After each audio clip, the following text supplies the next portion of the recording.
Now, you know that every year has 12 months. So at the end of the 4th year, that means if you have 4 years and you want to know the number of months in 4 years, you just multiply 4 by 12. That is at the end of the 48th month. At the end of 48 months, the rate of interest is going to change. It is no longer going to be constant. And whenever the rate of interest changes, it will change the dynamics of the loan. It is going to change the installment to be repaid from that point moving forward.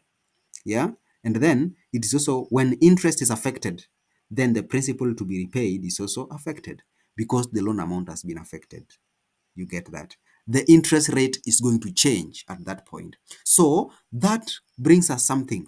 If the interest rate is not going to remain constant, the 12.5 per annum or 0.01 per month, if it is not going to remain constant, then it is only fair. It is only, it requires us now to introduce another column, which is not usually the case in our normal amortization schedules. But in this case, to make our work easy and for easy understandability, let us bring on board a column of interest rate. Interest rate like that, because it is not constant throughout the loan period. It is going to change at some point. And for us to see the change clearly, we bring on board that column. Then that is now when we go to the installment. That is installment. And I just mentioned to you a short while ago, what are the elements of an installment? An installment has interest and principal. Interest and principal.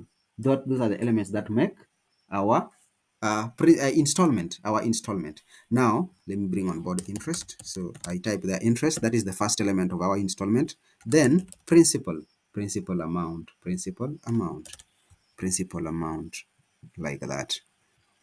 Then what else? What else? After that, we come to this other part. Again, we go back to note 1. An additional amount of 550 is repaid with the 20th installment. So you see, we will be having our installments here. Now, on the 20th installment, on top of the installment that you are going to pay, you are also going to bring on board in some additional amount to reduce further the loan amount.